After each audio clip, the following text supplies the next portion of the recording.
Good morning to all of you. Today we are going to discuss about some last topics or the points related to the plant-water relation.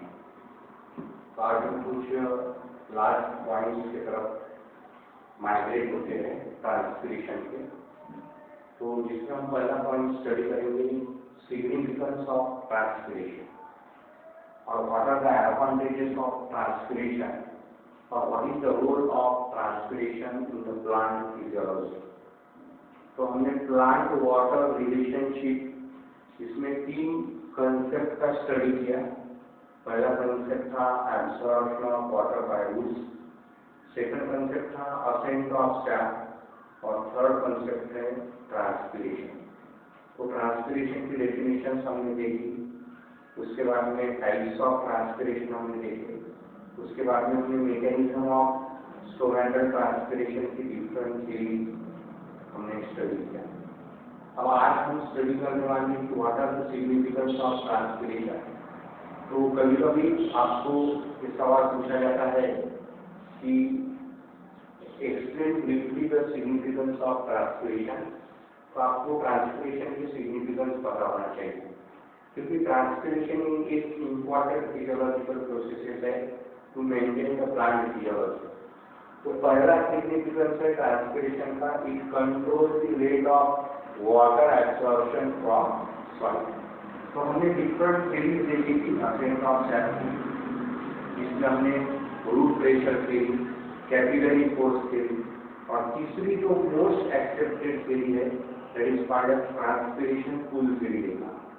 तो transpiration pull theory में ये बताया गया कि अगर transpiration नहीं होता था तो असेंट ऑफ सैप पॉजिटिवली नहीं होता था, और यदि असेंट ऑफ सैप पॉजिटिवली नहीं होता था तो प्लांट के वेरियस मॉर्फोलॉजिकल पार्ट जो है इनका ग्रोथ और डेवलपमेंट प्रॉपर्ली नहीं हो सकता था। तो पहला सिग्निफिकेंस हम ये बोल रहे हैं कि control the rate of water absorption from soil. Soil से वाटर का एब्जॉर्प्शन हो रहा फ्रॉम रूट, लेकिन ये डिपेंड करता है ट्रांसपिरेशन पर। If there is a positive और more transpiration then there is more absorption of water from soil. If there is a negative transpiration or low rate of transpiration or no transpiration, there is no absorption of water from soil by roots. इसलिए यहाँ पहला significance हम ये बोल रहे हैं, it controls the rate of water absorption from soil.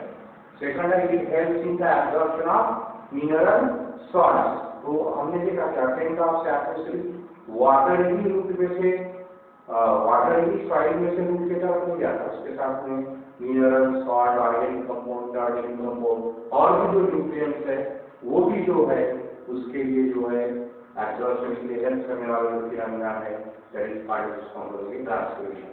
Third में होता है कि responsible for ascent of sap. Ascent of sap का मीनिंग होता है आपको हील movement of water from root to the various morphological part. तो transpiration is also responsible for ascent of sap. चौथा इंपॉर्टेंट पॉइंट है, it regulate the plant temperature.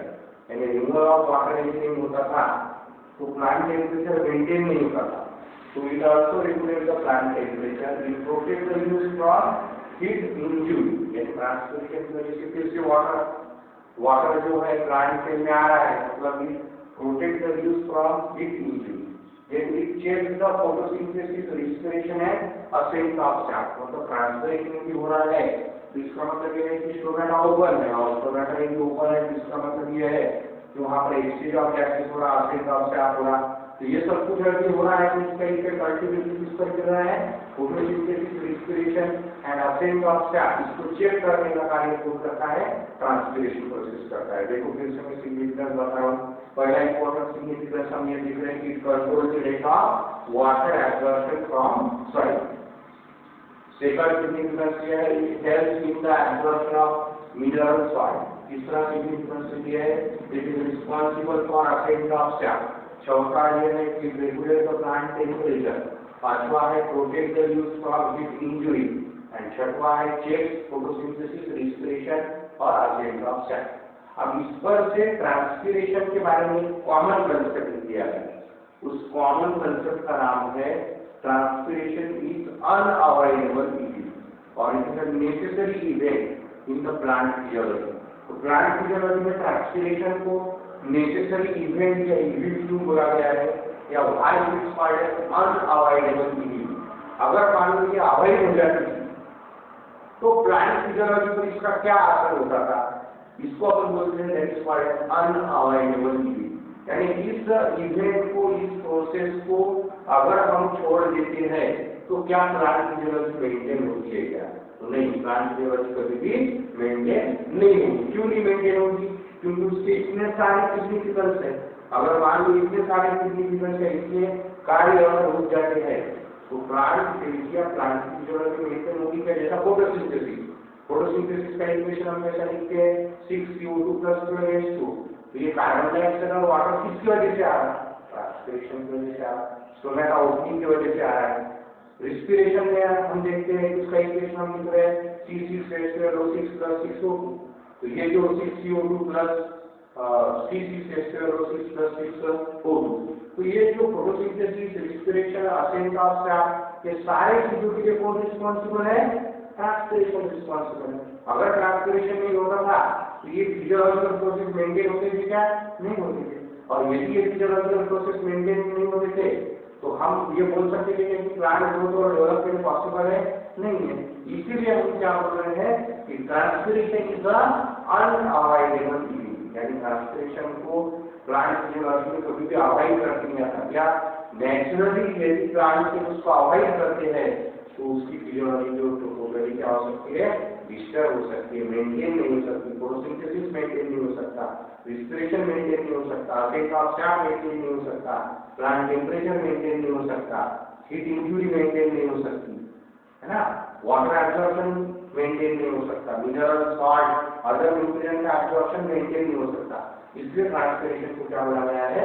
Unavoidable event और it's part of necessary event in the plant physiology. तो आपके question पूछा जाएगा, write a note on why transpiration is called as unavoidable event और why transpiration is a necessary event. ऐसा सवाल आपको पूछ सकते हैं।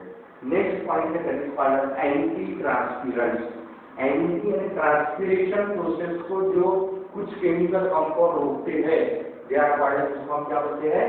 एंटी ट्रांसपिरेंस बोलते हैं। We are going to part that the anti transpirants है। ऐसे केमिकल कंपाउंड, जिस केमिकल कंपाउंड की वजह से ट्रांसपिरेशन फिनोमेनन जो है वो अवॉइड हो सकता है, निग्लेक्ट हो सकता है, रुक सकता है, उसको हम बोलते हैं that is called as anti ट्रांसपिरेंस।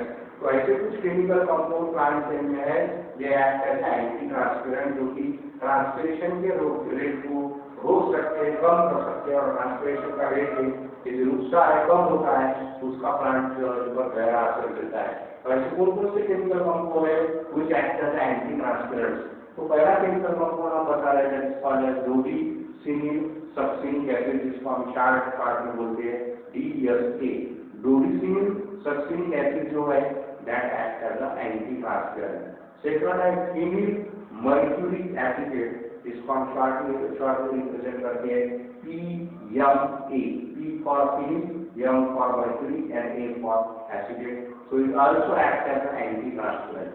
तीसरा हम केमिकल कंपाउंड बता रहे हैं called as abscisic acid, which is a phytohormone naturally produced in the plant that also acts as an anti transpirant. तो आपको पूछा जाएगा write a note on anti transpirant. तो आपको डेफिनेशन लिखना है कि ऐसे कुछ केमिकल कंपाउंड जो कि ट्रांसपिरेशन को रोक रहे हैं उसको हम बोलते हैं एंटी ट्रांसपिरेंट।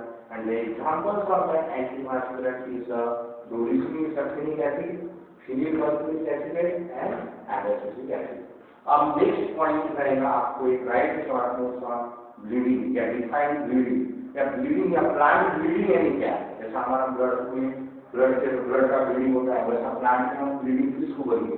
तो ब्लीडिंग की डेफिनेशन ये है, it is the exudation of sap और water solution from the cut और injured part of the plant. यानी अगर कोई प्लांट की वाटर पार्ट को कट करते हैं या उसको इंजुरी हो जाती है तो उसमें से यदि वाटर सॉल्यूशन बाहर निकलता है तो उसको हम बोलते हैं इस वायरस ब्लीडिंग। सो ट्रांसपिरेशन, वर्टेशन और ब्लीडिंग ये टोटली अलग कंसेप्ट है। ट्रांसपिरेशन की डेफिनेशन आपको ये बताते हैं कि it is the removal of water molecule in the form of water vapour. वर्टेशन की हम डेफिनेशन में बताते हैं it is the removal of water molecule in the form of liquid drop. और ब्लीडिंग की डेफिनेशन अलग है। ब्लीडिंग की डेफिनेशन में क्या बता रहे हैं, it is the exudation of sap और water in solution from cut और injured part of the plant, cut और injured part of the plant. अब ये ब्लीडिंग किसकी वजह से होता है, that is important point. So bleeding offer you किसकी वजह से हो रहा है, रूट प्रेशर की वजह से हो रहा है, फ्लोएम प्रेशर की वजह से हो रहा है, स्ट्रेन प्रेशर की वजह से हो रहा है, या लैटेक्स और रेजिन नाम की केमिकल कंपाउंड की वजह से हो रहा है। तो bleeding is also one of the methods with respect to that is related with the plant water relation, and plant cell में जो water जा रहा है तो plant cell में से water remove होने का ये भी एक वे है, that is bleeding। Guttation एक वे है और एक transpiration एक वे है, ठीक है। उसके बाद में नेक्स्ट पॉइंट है that is the difference between transpiration and guttation।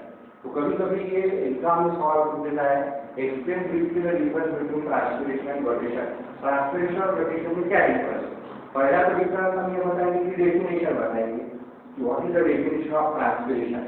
So transpiration is the loss of water to vapour, loss of water in the form of vapour, और वेपर के फॉर्म में आने की वाटर एरिया या water in the part of transpiration हो रहा है, उसको हम क्या बोलेंगे, ट्रांसपिरेशन बोलेंगे।